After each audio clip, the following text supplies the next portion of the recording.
Okay, welcome to the HR Student Vodcast series. Our goal is to bridge human resource theory with real world practice by exploring the day to day realities of managing workforce talent. Today, we're incredibly fortunate to be joined by Alex Zavala, an MBA graduate and talent acquisition analyst at Texas A&M University, Corpus Christi. Alex specializes in onboarding, staff and faculty recruitment, social media employment, and the dual career partner program. Alex, thank you so much for joining us today. We're very excited to get started. Could you briefly introduce yourself, walk us through your main day-to-day responsibilities, and share what you love most about working in talent acquisition? Absolutely. Thank you for having me.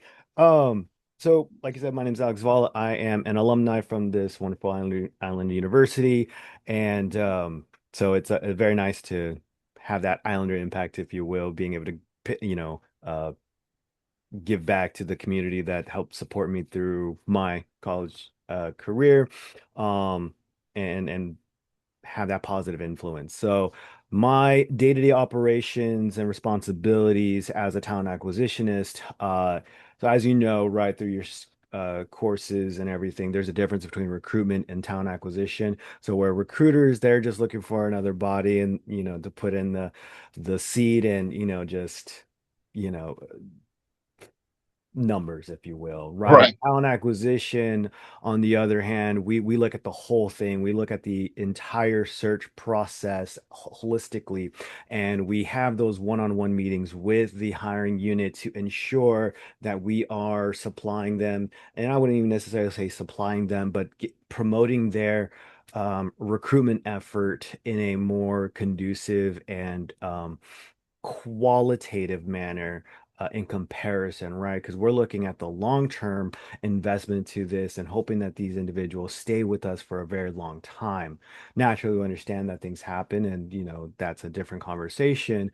But to again expand on that conversation topic, it doesn't just end at, that recruitment kickoff meeting. We also assist with, posting the jobs, the social media aspect of it, assisting with reviewing their job posting information, the interview questions, literally everything that revolves around the search. We provide oversight on that and to ensure that we're staying compliant with all federal and state um, rules and regulations, if you will. And then at the same time, once we get to the offer phase of the whole ordeal, if you will, because it is a lengthy process. Right. And so we're with that hiring unit from literally ground zero, day one, but pre-hire naturally, right? All the way to onboarding with that finalist, background checks, what was it, onboarding, trainings and things of that nature to ensure their I-9s and everything else is submitted and completed in a timely manner. Because if it's not, then we have to have a different discussion, and so we're subject to other potentialities that could have downstream It's just issues. a bigger overall total investment you have with these. Oh, With absolutely. And these at the same getting in. time, right, it's one of those, if that new employee has any type of difficulties accessing their university email addresses or account systems, whatever it is that they're having troubles with, then that's time and effort, at the same time, money, naturally, right? Right. That Right. is causing the department or the hiring unit to, well, Alex, they can't do their job if they don't have access to these systems, help SOS smoke signals, so then they lean on myself and my team to navigate through those troubleshoots, if you will, and get them back on track with those types of things. Um, And the last question, Okay. Yeah. what I love most about the town acquisition side of the house. I mean, kind of Correct. Yeah. a little bit of everything, it's the getting to know the department, what their needing and wanting out of the search, all the way to present on the desk for that new employee, welcoming to the our organization. I bleed blue and green. This is my alma mater. I love the campus so much. You can ask any of my colleagues, and they'll share the same sentiment. But I do fully support the organization's mission and vision, and want to really showcase that with our new employees to have them reassured that the decision they made by accepting said offer, and again ensuring that smooth transition into their new role, that they're able to feel that warmth and welcoming energy, if you will, uh, as much as I did whenever I, as a student, all the way to full-time professional staff, you know. Okay, you hold an MBA and navigate complex university recruitment every day. Yes. How have your credentials and education helped shape your career path? So over the course of my academic career, as well as professional career, life lessons, if that makes sense, I've learned and developed knowledge and skill sets that helped carry me through from one position to another, and always in an upward manner. What I mean by that is I was never always in HR, right? So I'm probably going on year 3 at this point. Um, Oh, great. so still fairly new, fairly fresh in the industry, but at the same time, I'm also starting about to hit that midway um, part of most other individuals, right? So prior to HR, I was an academic advisor for the university as well, helping students, STEM majors, navigate through, professional schools, dental, medical, um, pharmacy, and all that stuff, right? So, and then taking the courses, knowledge class, and knowledge, overall information from undergraduate coursework and even graduate level. um, I've learned that having being able to understand and take a step back, do some self-reflection, allows the individual to really showcase their strengths, right? So again, most people wouldn't think about an academic advisor or someone in that student-facing academic affairs type of position,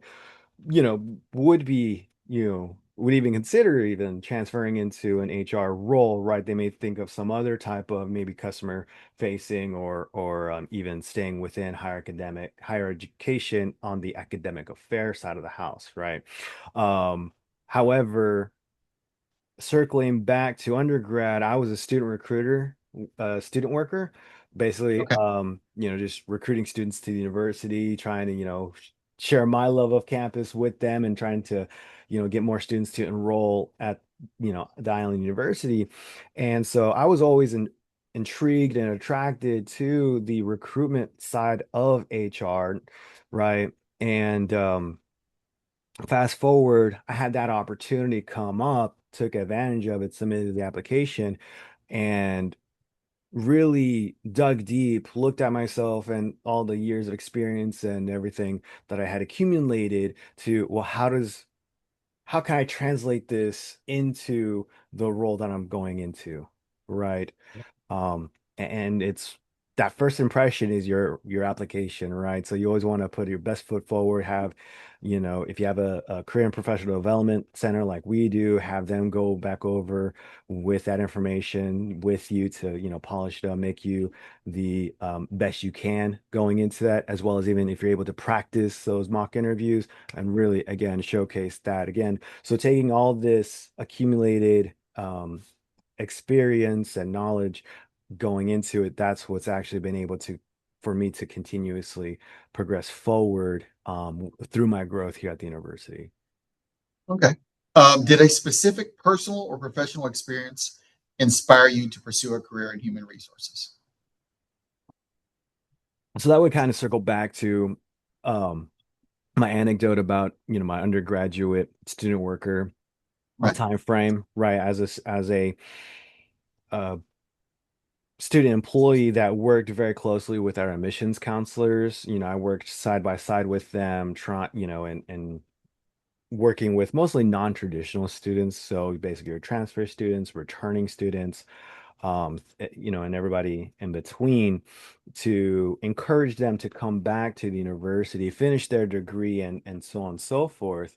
Um, Now, and that's mostly due to the fact that I myself was a transfer student. So I was technically considered a non-traditional student as well. So I was able to relate with them, my experience and how smooth we can make that transition.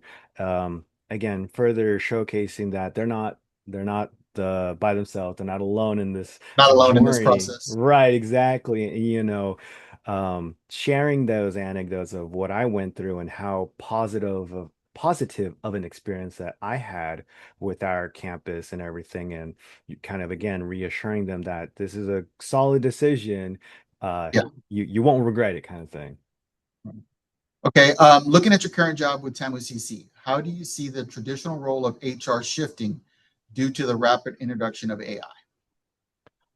So and so our campus uses Work as our ATS application tracking software system or HRIS system. And so that's where we track our payroll, benefits, leave, recruitment efforts, everything and anything in between, right? Now, with that said, um, we do also as a campus incorporate things, such as Zoom, and Zoom has started to incorporate the use of AI. And, because we are part of a system campus, right? So we're part of the A&M system. Unfortunately, we're not at liberty to utilize or make decisions on our own. We have to stand by our specific organization rules and regs, right? But then on top of that, we have to also ensure that we are following system policies and procedures, and we're compliant all the way through, and so with the rapid introduction of AI, my personal and firm belief in AI is that it's a tool and resource for us to utilize, not lean on as a crutch, right? So it's not supposed to do our job for us, but it will help us mainstream a lot of our efforts to eliminate mundane actions and reduce um, the wasted productivity time, if that makes Yeah. sense, Yeah. It cuts out the waste portion so you can get to what you need to get done. Absolutely. So if there's one menial task, I'll say it that way, that we Right. don't have to have a person actually, look at it and resolve it, if you will, and I'm able to have the system go in there and run it for me, then super fantastic. That's awesome. Right. Let's run with it, so to speak. Um, Gotcha. Now HR, the traditional role of HR, um, you will never lose that humanistic aspect of human resources, And right? see, I hope not because it's in the title. So, It's literally in the title, so you're still yeah. always going to have that human touch, that human compassion and interactions to ensure that the company is running efficiently, we're staying compliant with everything. You have somebody for your employees to reach out, contact, and provide further assistance to depending on the um, request or concern, if applicable, right? Because for our campus, we HR and compliance office are two separate entities. And so my department, the human resource department, we oversee, benefits, leave, separations, recruitment efforts, payroll, and then compliance is its own entity on our facility. Whereas Uh, most private sectors, it's all in one. So HR unfortunately has a bad negative stigma behind it, and so people are always nervous and they're like, oh HR's coming, be cool, yeah. but again, It's like where police officer internal affairs gets in and they're like, oh, crap. It's kind of one of those things. same, Yeah. very very similar Right. concept. And even with that shift, or the introduction of AI, you know you're not going to eliminate that art of the Right. practice, if you will, right? So it's only going to help. Gotcha. Um, AI, as we know, is completely altering workflows across industries. Do you personally use AI for your day-to-day operations? So for my day-to-day operations, in the more mainstream media sense of AI usage, um, that is more um, personally not something that I do lean on Okay, as much, right? So if we're gotcha. talking about typing up a report or anything of that nature, like no, I mean, that's what I went to school for. This is something that's not, and depending on the topic of the nature, I would not be able to use that AI support tool to be able to draft up the data, the information I need because that's from our specific software and things of that Okay, nature. So, that's in that respect, not necessarily, but if we go into a little bit more specific as far as my specific role and as well as, the, HRIS software that my team and I use, then AI is slowly becoming more and more a part of that. so since you've kind of answered most of those, and I had one here about the HR here at Tamu CC integrating generative AI into practice. It's kind of lightly doing it in your department because of the software, correct? So with say that last part one more time. No, it's just trying to, because you've answered a lot of the questions with like how the human part of it. That's what the whole thing is. And then here at Tamu CC, I didn't know if there's anything where there's anything else that the HR team is integrating into practice utilizing AI. Gotcha. Okay, now I'm just want to make sure I heard that Gotcha. correctly. Yeah, I So, got it. um, so because my team is covers a variety of areas, I'd be doing you a disservice and lying to you essentially if I said no, no, none of my team members uh are incorporating or integrating AI, generative AI or anything of that nature into their practices, right? Um, unfortunately that'd be doing you a disservice and Right. I don't want to do that. So I will say that each team member in my department here at the HR department here at the university takes different approaches on their conversations and other tasks that they need to attend to, right? So for example, if someone's having a writer's block for social media ad to generate the um, maybe ad template kind of thing, the imaging and things of that nature. We have Marcom, our marketing department that, helps us with branding and everything of that nature, right? Right. But of course, certain things like Canva where we can maximize those creative, artistic aspects of it, right? Right. And generate those imagings or even Firefly, Adobe Express, those things Okay. we're able to, take a step further from I don't want to say conventional, right? But a and I hate to say it this way, but lower grade um promotional material Okay. to, a more elevated and innovative approach to Okay. it. So Makes sense. which also allows us to enhance our productivity in the aspect of we make you know, one solid template and we could create 12 different um, promo materials, or we could create, you know, 10 different ads from just that one baseline foundation. Okay. Knowing all this stuff there, what would you say are any major limitations or biases you've encountered? In what regard? Uh, because I know everybody's integrating AI one way or the other. And like you said there, you don't want to say that nobody's utilizing it more than someone else because there's always somebody, and I've seen it firsthand, that's using it more. But like with you and how you've used it so far, have you noticed any limitations or biases? Gotcha, gotcha. Um, so like I mentioned, we are part of a system, enterprise, if you will. It's, again, A&M Texas A&M University system. And Right. so we do have a little bit of limitations in regards to the use of AI as well as our campus as a whole. So while we do allow it to be used in various capacities on campus, there are certain limitations as far as what they're allowed to be used for, right? Okay. So, for example, in classroom settings, so because I'm also an adjunct faculty member for our first year Islanders, right?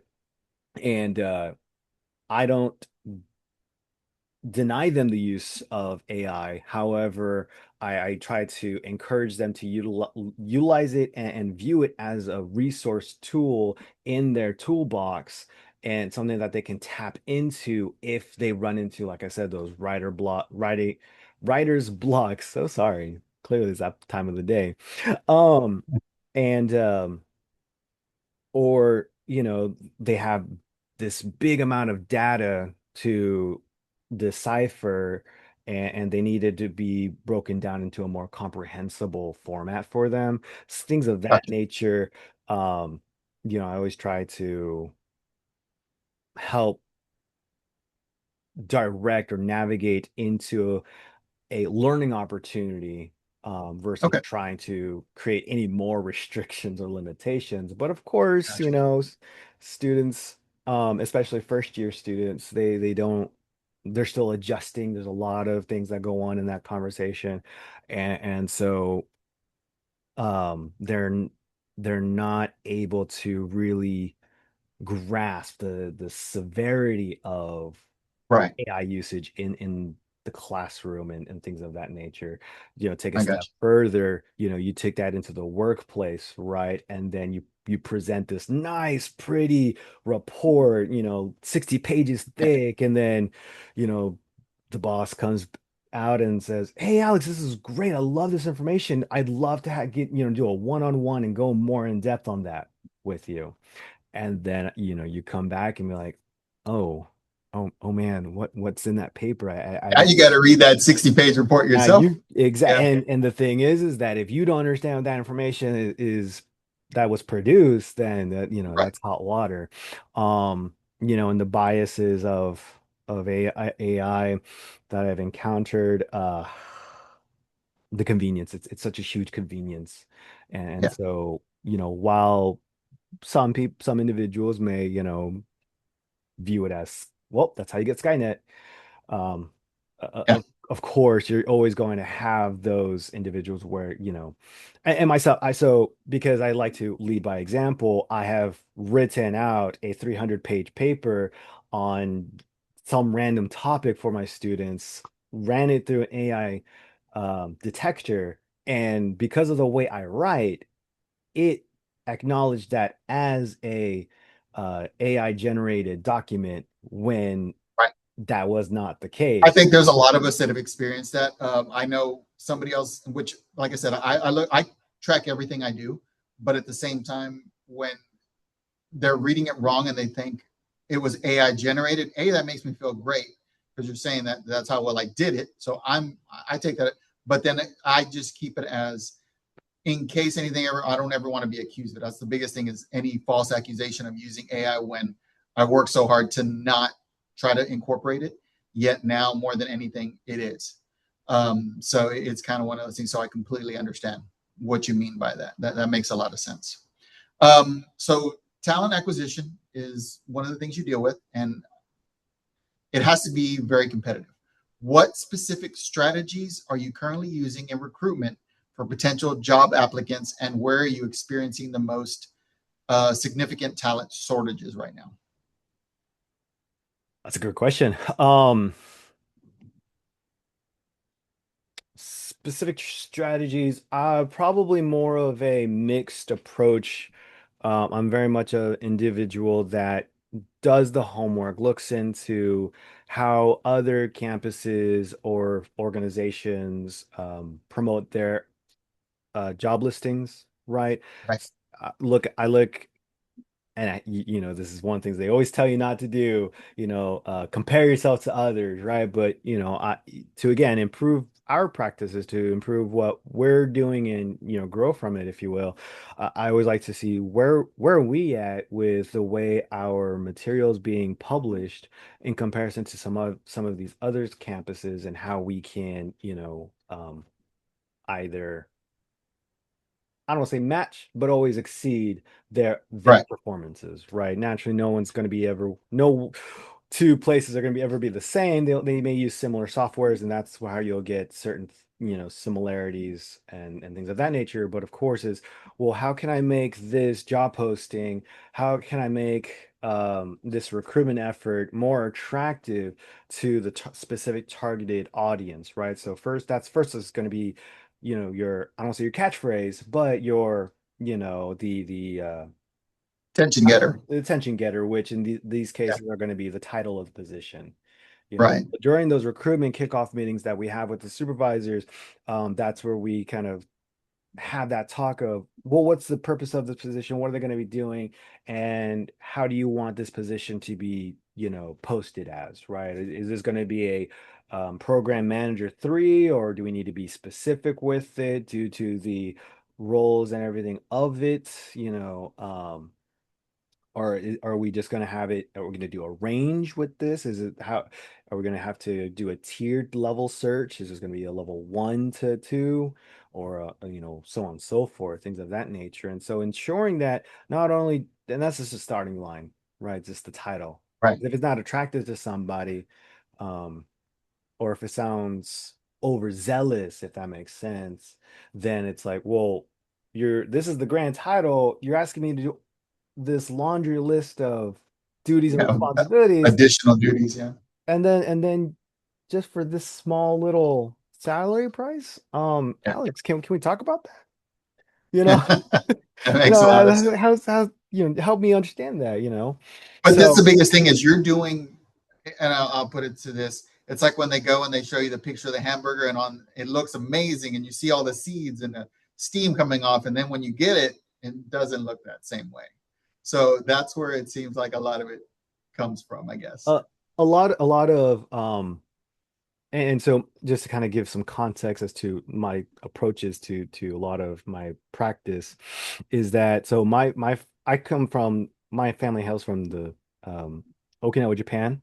And so Okay. that level of that standard is where I try to hold myself. It doesn't always work out naturally. But anyways, so the Japanese have they're very good at what they do, right? Right. And so when you go over to, and I'm not sure if you have, but if when you go over to a restaurant, for example, on the topic, over there, the food that they promote in their showcases, because they'll have a glass of waxed food items and everything of that nature, whatever that restaurant Right. sells, ramen, you name it. It the way you see it in the shelves, that showcase, it's almost identical to what is brought out Right. to you. Yes. So that level of expectation of what you're going to go into, what you're going to get yourself, deliciousness, if you will, yeah, that is the same. I guess you could say a strategy, or even um, Honestly, I say it's work ethic because when I was deployed to Korea, I got to see firsthand how if anyone ever got to try a McDonald's over there and see how amazing it is between the staff, the way it comes out, it is, you come back home and it's not even close.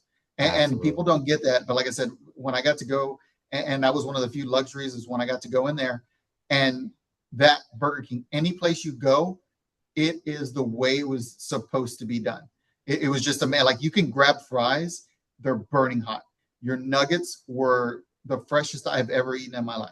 So I completely understand when you're talking about that and where you hail from, like where and especially because Japanese is a very high culture. So whenever you talk about that, that makes a lot of sense. Like it really does. Like you can see where you're coming from on that one. And that kind of alludes into that second part of that question that you had, right? The most significant talent shortages. And I'm not going to say for campus wide, or anything of that nature for our organization, but a lot of it is the concept that people have to just come to terms with, if that makes any sense, is that we are in a multi-generational workforce, Right. right? So we've got about 3 to 4 generations in the workplace currently, as crazy as that sounds. And it's, It's I not, mean, it's 100%.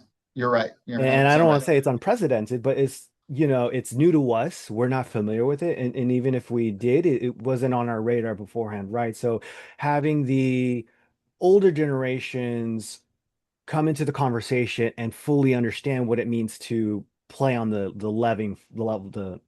level the playing field for these up emerging workforce Right. generations, I got right? you. 100%. And the thing is that, and I've had this conversation, I've done research with colleagues and articles, case studies, and I reached out to guest speakers with my Coastal Bend Sherm board members to, have them come and present to our chapter. And it's the conversation of that open line of communication, and the older generations are going to have more concerns over benefits, like that benefits package. What do I get from working at your company? What's the insurance looking like? What does it cover? All this other stuff versus the younger generations where they're not necessarily concerned with that. That's not a primary issue for them at this time. Most of Right. them just not realizing, or majority of them not really caring too much about it. They just want the dollars, and they Right. just want to know, well, what's my working hours? What's my work shift look It's like? about the now. 100%. Absolutely. So I would say Um, that is probably the most significant talent shortage conversation, okay. if That anything. makes a lot of sense. Okay. So for, let's say, students like me who are looking at going into HR, what specific skills, certifications, behavioral traits do you believe are absolutely non-negotiable for success in the field today? So, as I mentioned, right, I used to be an academic advisor for STEM majors, specifically the pre-professional track, so med school, dental, all that good stuff, right? So the biggest thing that using those programs as an example, experience. And I know that's a tough pill to swallow. And it's like, well, Alex, how do I get that experience? For exactly that, right? You've got to put yourself out there. You've got to really sell yourself, whether it's an internship, part-time job, whatever it is that you can get your foot in the door into the HR industry, HR administrative assistant, the HR generalist, so whatever you can do to just say, hey, I'm here, I want to learn, I'm present, kind of thing, right? Yeah. Take that, and then on top of that, because you already have the skills, knowledge, and experiences. And when I say experience, behavioral traits, characteristics, right, to make you successful in the role that you're going into.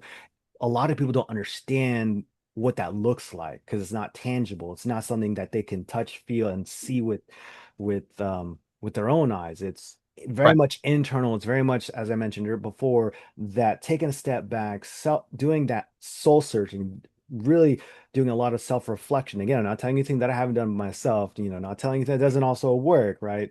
Um, but it's also just sh understanding, what are your strengths? What am I good at? I'm good at talking. I can talk your ear off. We have this conversation for hours. Right. No Yeah. problems. But, and I always tell people, especially nowadays, again, circling back to that multi-generational conversation, it's not what you say anymore. It's how you're saying it. Okay. Because two Correct. things can Yeah. be true, but depending on how not necessarily projecting, but how I'm conveying that message to you, it can be interpreted 12 different ways to Sunday, kind of thing, right? Right. Um, and the same thing for translatable skills. And I always get applicants that'll reach out and be, hey, Alex, I got a question. I saw you had this one job posted. I have experience in ABC categories. Do you think I qualify for the role? I personally can't say anything. It's one of even if I know the answer, right? Gotcha.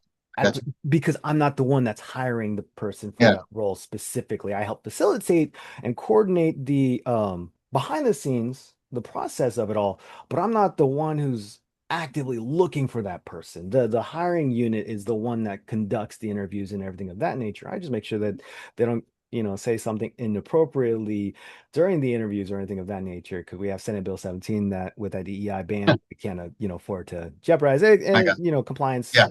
conversation, etc. Um, the best thing I always tell the applicants, students is, do you firmly believe that you can see yourself in this role? If you do, 100%, I would love to see your application in that talent pool. The other side is do you believe that what you've accumulated, the experience, the knowledge, and everything, skill sets of what you're at right now in your life, can you tell me, and you don't have to say this, right? But can you tell me with confidence that you Right. can pull this job off, like that you can do this job with ease, and maybe not necessarily with ease naturally, right? Because let's be Right. honest, but can you tell me that you can do this job and be confident in it? And if you can, 100% do it. See something Gotcha. see something that aligns with your, and then the overarching goal, right? Whatever it is, that personal career, whatever that goal is that you set for yourself, if this will lead you to that position or to that destination, absolutely 100% go for it. So again, my long story short of this question is to, if you're very passionate about something, if you firmly believe in that, vision, mission statement of the organization, and you firmly stand behind it, absolutely 100%. Put yourself out there. It's not what you know anymore, it's who you know. And I can't even say that because it's not just who you know, right? Because you've gone through so many different personnel over the years, right? So that someone's going to forget. Okay. It's who knows you. That's the new generation slogan for that phrase, right? It's not what you know, or it's not what you know, it's not who you know, it's who knows you. Who knows Alex and how he operates, right? The best, if I you got will. Yeah, I Again, got it. Okay. the yeah. Go ahead, sir. Go ahead. I was just gonna say that the absolute last non-negotiable is, because I'm a very firm believer in open lines of communication, right? Right. If you can't tell. Yeah. So, being able to convey your message, again, I always tell my students and everybody, have an elevator pitch ready to go and have contact information ready to go on on a dime, because you never know who you're going to run into in the elevator, at a coffee shop, whatever the case might be, or one of your clients, right? So always having that, being able to get straight to the point, I don't want to say be very indirect, but Right. that very much showcases who you are and how you are able to carry yourself, right? Be confident in what you're saying, be confident in what you know, going into those situations. A lot of the time it's fake it till you make it, as cheesy as that sounds, but again, it's you have to Yes. have no one's going to take your credibility for face value if you're not confident in that information. Gotcha. Once again, I want to thank you very much for sharing your time and expertise with us today. Your insights into the talent acquisition give us a window into the profession. And before we sign off, is there any final piece of advice you would pass on to students preparing to enter the modern workforce? Uh, the probably the last thing that I would say, and then this is again a little anecdote from my time during undergrad. So I did go to nursing school here at the Island University at one point, and in nursing, they always say that it is an art and a science. Naturally, the science is very evident, right? It's medical, there's, chemistry, biology, all that stuff, right? But the thing that throws people off is the art aspect to things. And I kind of, alluded to this a little bit earlier in our conversation, but the art to it is that humanistic approach to the practice, right? It's that human touch to essentially life, right? It is to have that willingness to learn, the willingness to be open and vulnerable with another human being without them or you feeling judged or any type of uncomfortability, right? Obviously, naturally in the medical field, that's hospital gown, and they're very vulnerable already, But again, you have your nursing staff that comes in and helps break down those walls and makes them feel warm and welcome. So my last bit of advice to you and any other anyone wanting to enter the HR field is to kind of go, again, go into that mindset, right? So take whatever you've learned in the past, take, if you have those opportunities to take therapeutic communication courses or knowledge, and just doom scroll on social media, and one of these videos and one of these information outlets comes through your desk, and whatever the case, take Right. a minute to soak in that knowledge and information, and someone else's experience, digest that, process it, see if that's something that sits well with your principles and just you as a person, and how you can make it your own, right? So Okay. that is probably the last bit of information I could even try to advise on. Again, we could talk about this all day, um, Gotcha. and everything, but yeah, it's definitely one of those really a lot of self-reflection, making sure that you don't sell yourself short, and be open, right? Be willing to take that risk, learn something, and show the vulnerability.